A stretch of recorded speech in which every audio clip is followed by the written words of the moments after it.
नमस्कार मित्रों, आप सब कैसे हैं। आज थोड़ी गंभीर चर्चा हम करने जा रहे हैं कि ये इंद्रियां कहाँ से आईं, जिनको हम ज्ञानेंद्रियां कहते हैं, जिनके माध्यम से हमको ज्ञान हो रहा है, तो कैसे हो रहा है।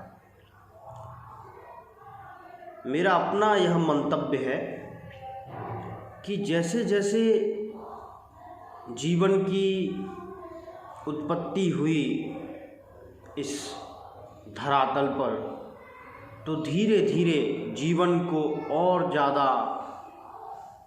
पुष्पित पल्लवित होने के लिए और ज़्यादा समय तक टिके रहने के लिए आवश्यकता हुई कि जो भी समस्याएं या सुविधाएं इस धराधाम पर मौजूद हैं जीवन के लिए, क्योंकि कुछ परिस्थितियां अनुकूल हैं जीवन के और कुछ परिस्थितियां प्रतिकूल हैं जीवन के, तो वे परिस्थितियां जो जीवन के लिए अनुकूल हैं उनको स्टोर किया जाए और वे परिस्थितियां जो जीवन के लिए प्रतिकूल हैं उनको भी स्टोर किया जाए, ताकि भविष्य में उनसे कैसे सामना करेगी आने वाली संतति, इसका जो भी जीवन के लिए प्रतिकूल है उन समस्याओं का एक स्टोरेज होना चाहिए, ताकि आने वाली संतति को पता हो और वह उनका सामना कर सके। तो धीरे धीरे हम देखते हैं कि एक कोशिकी जीव का आगमन हुआ जल में, फिर एक कोशिकी से बहुकोशिकी बनेंगे, हमें पता ही है, और धीरे धीरे इंद्रियों का विकास होगा। इंद्रियां मतलब क्या? ये जो सिस्टम है आपके सामने, इस सिस्टम के पास एक इन्फॉर्मेशन आए और यह जज कर पाए कि कौन सी इन्फॉर्मेशन इस सिस्टम के लिए अच्छी है और कौन सी इन्फॉर्मेशन इस सिस्टम के लिए अच्छी नहीं है। इतना ही तो होता है।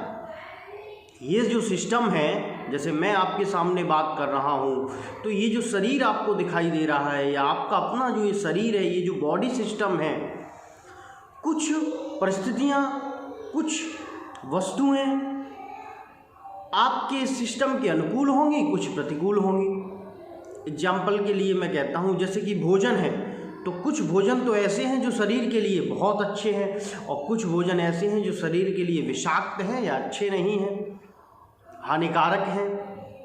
तो ये जज कैसे हम करते हैं? इसके लिए जो माध्यम है हमारे पास, इंद्रियां हैं। तो एक तो बाह्य इंद्रियां हैं और एक सूक्ष्म इंद्रियां हैं जो अंदर है, और इस सब के पास जो भी इंफॉर्मेशन हमें मिल रही है इंद्रियों के द्वारा, वो स्टोर की जा रही है और उस स्टोरेज के आधार पर ये विश्लेषण किया जा रहा है कि कौन सा उचित था, कौन सा अनुचित था। तो मोटे मोटे तौर पर इंद्रियों ने यह अनुभव किया कि ये फलानी चीज़ अच्छी है, फलानी चीज़ अच्छी नहीं। इंद्रियों का ऐसे विकास हुआ। क्या इतनी बात आपको समझ में आ गई है? आगे चलूँ? एक बार फिर से बता देता हूँ, अगर समझ में नहीं आया है तो। मैं यह कह रहा था कि इंद्रियों के माध्यम से ही इन्फॉर्मेशन हमारे ब्रेन में कलेक्ट हो रही है।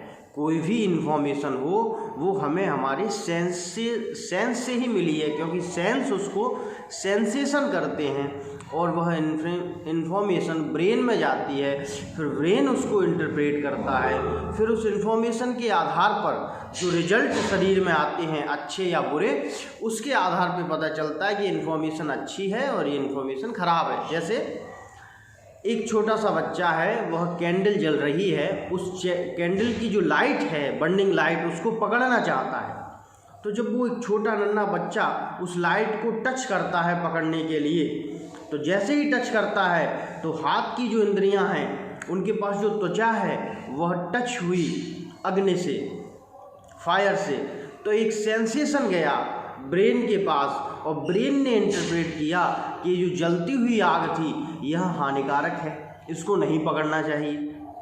लेकिन सवाल यह उठता है कि उस बच्चे ने उस आग को पकड़ना क्यों चाहा? क्यों पकड़ रहा है वह उस आग को, जो कैंडल जल रही है उसे पकड़ना क्यों चाहता है? तो उसके पीछे कारण हम कहेंगे कि आँख के जो सेंसेशन थे, आँख की जो इंद्री थी, उसने उस अग्नि को देखा, जो कैंडल मोमबत्ती से निकल रही है ज्वाला, उस ज्वाला को देखने पर जो रंग और जो शेप उसको दिखाई दी आँख के द्वारा, तो आँख ने एक इन्फॉर्मेशन ब्रेन को पहुँचाई कि यह कोई उपयोगी है, इसको पकड़ लो। मेरी बात समझ में आ रही है? क्यों आँख ने कहा कि यह उचित है, यह अच्छी है, आकर्षक है? क्योंकि आँख का यह स्वभाव है कि जो भी आकर्षक हो, जो भी अच्छा हो, वह अपने पास समाहित कर लो।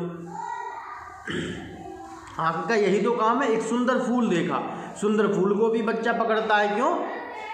क्योंकि आँख के द्वारा एक सेंसेशन जा रहा है कि यह अच्छा है, इसलिए वो पकड़ रहा है।